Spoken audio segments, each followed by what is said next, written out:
এই কি কাণ্ড! আম খেতে গিয়ে তো আমের কুসুম খেয়ে ফেললাম। আমি ইউটিউবে গান শুনছিলাম, তখন দেখলাম ভাই বাড়িতে এসছে আর সাইকেলে করে এক খাঁচা আম নিয়ে এসছে। এতগুলো আম নিয়ে এসছে, আচার বানানো যাবে। এই আমগুলো কিছুটা রেখে দেবো। আর এদিকে ভাইয়ের হাতে দেখলাম যে এই দুটো আম, এগুলো হচ্ছে পাড়া আম। আর এই পাড়া আমগুলো দিয়ে আজকে অন্যভাবে আম মাখা খাবো।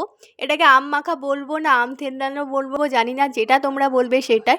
তো দেখো আমগুলোকে আমি এইভাবে কেটে নিয়েছি। এরপর নিতে এসছি একটা কলা পাতা। যে কোনো কিছু মাখা কলা পাতাতে করলে কিন্তু আলাদাই যেন স্বাদ লাগে। আমগুলো এমন ভাবে আমরা চিড়ে নিয়েছি যাতে শুধু মশলাটাই যায়। এদিকে দেখো ভাই লঙ্কার গুঁড়ো মেখে নিচ্ছে। আমি জানি না তোমরা আগে এইভাবে মাখা খেয়েছো কিনা, আমি এবারে প্রথম ট্রাই করছি। আমি কিন্তু এটা ইউটিউবে ভিডিও দেখে ট্রাই করছি। তো দেখো এখানে নুন মেখে নিয়েছে, এরপর মেখে নিচ্ছে জিরে। মশলাগুলো ভালো করে দিয়ে মেখে নিতে হবে। আর এখানে কিন্তু কুঞ্জুসি করলে হবে না, একটু বেশি করেই মশলা দিতে হবে।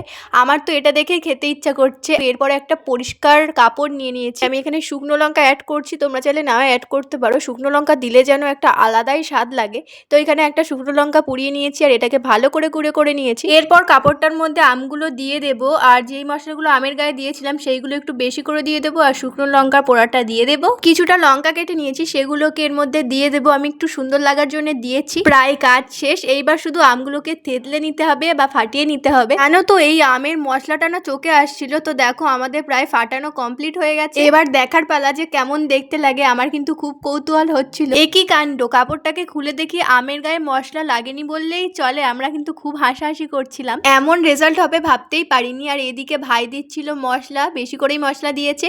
এইবারে একটু মিশিয়ে নিয়ে দেখতে হবে যে কেমন হয়েছে। আর এইখানে কিন্তু আমরা একটা খুব বড় ভুল করেছি, আমি কিছুক্ষণ পরে তোমাদের সাথে শেয়ার করছি। দেখো এখানে আমাদের মেশানো কমপ্লিট।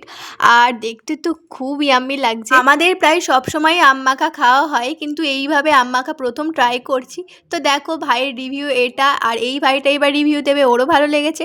ওদের রিয়াকশন দেখে আমিও আমটা খেতে শুরু করলাম। আর এই আমটা এত টেস্টফুল হয়েছিল। এদিকে দেখো ভাই আটি খেয়ে ফেলেছে। আর আমরা যেই বড় ভুলটাও করেছিলাম, আমরা আটি শুধু আমটাকে ফাটিয়েছিলাম, যার কারণে তিতো লাগছিল। তোমরা কিন্তু এই ভুলটা করো না। ভিডিওটা ভালো লাগলে লাইক করে দিও। টাটা।